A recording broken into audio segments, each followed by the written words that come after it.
I'm back with another video. Still under the weather, as you can hear it in my voice. Not going to be talking about too much. Just wanted to give some food for thought. You know what I was thinking? We need to start looking at the pyramids as something done in the future instead of looking at them as it's done in the past.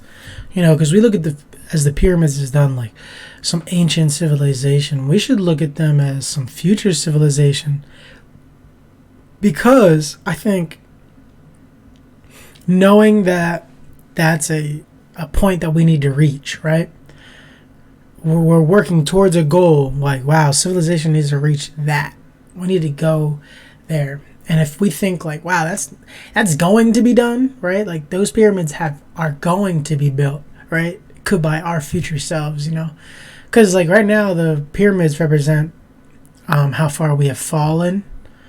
But at the same time, though, it's like interesting. Like it represents how far we've fallen, but it also represents like mankind at the same time. Like that's our apex, and then this is where we are now. But at the same time, look at the duality of man.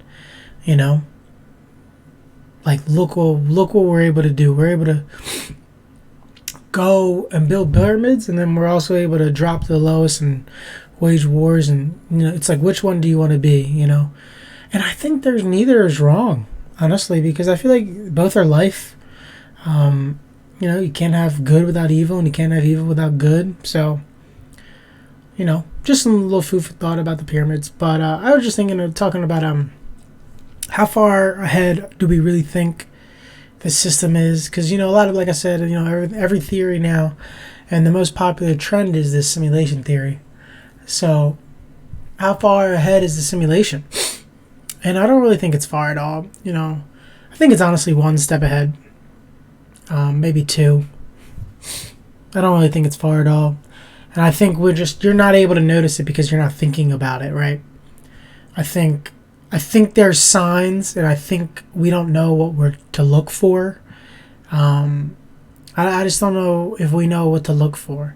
I think that's the hardest part, is knowing where should I be looking. Well, it's just like a video, you know, let's compare life to a video game. It's like, okay, I know I need to go there, but where are the clues to open this door? You know, those games, Escape from This Room. So it's just, you don't know what to look for. And I'll break it down. So basically, the reason why I think they're only like a step or two ahead is because got all these apps nowadays, right? Video games that when in forums, and you know, jobs, it's called a focus group. Sorry, I'm sick, can't really talk. Focus groups. You know what a focus group is? It's when the business hires a bunch of, or not even hires, but has a bunch of the workers come in and pays for everybody's lunch, and basically goes, guys, what needs to be done better? What are the ideas? And as a creative person, when you feel comfortable and people are paying stuff for you, you're going to go, oh yeah, let me give them all these ideas on how to improve, right? They just got all this money, all these free ideas for a lunch. Think about that. I'm going to break that down and how that gets to our world. So all they do is pay for lunch, right?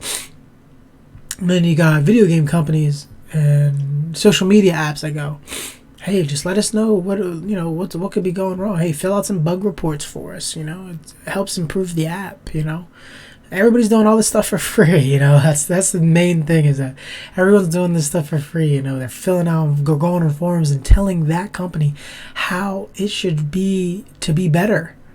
Everyone's giving these ideas. Everyone's giving these ideas to these companies, right? And then they turn around and they do them, and they go, look, they listen. Our voice is important. Remember how I said that? Our voice is important. They listen to us. And then fast forward that. Then you got, you know, the government, and you got, you know, the simulation theory. It's like, does it listen to us? And it's like, well, yeah, there's a billion forums. We got Twitter, we got all these social media, we got Reddit, we got YouTube, and we're constantly speaking into these forums, into these videos, and we think no one's listening. See, this is the difference, though, is that, you know, on those focus groups and all these small apps and video games, we know they're listening because we see these come back. For some reason, we don't think the government or the simulation theory is listening, even though we say some things and then they do them. And then they get put right in your face. And we don't even think they're listening. And then there's other people who realize and they go, look, they did exactly what they said. Like, look, we predicted this, X amount of years ago or something like that. You didn't predict it.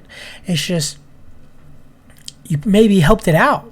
You helped tell it what it should do eventually. That's what I think. I think that has I don't know how many moves ahead it could be. Could store a bunch of these moves and then boom, boom, boom. Then you can't rattle them off. You can't tell which one was which. But I think it's nothing. I don't think it's anything too crazy, far in advanced. Because I don't like. I think this theory, like what do you call it? The the perception is that they're so far in advance that there's nothing you can do. And I think if I was a bad guy, I would say that about myself.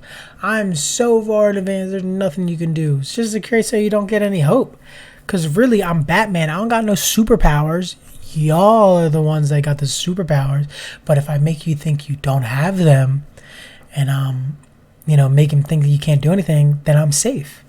I think that's kind of the world that we live in. Is we got a bunch of people with superheroes running around. Or superpowers running around who don't think they have any, and the people in place don't have any, but are telling you that that you can't do nothing.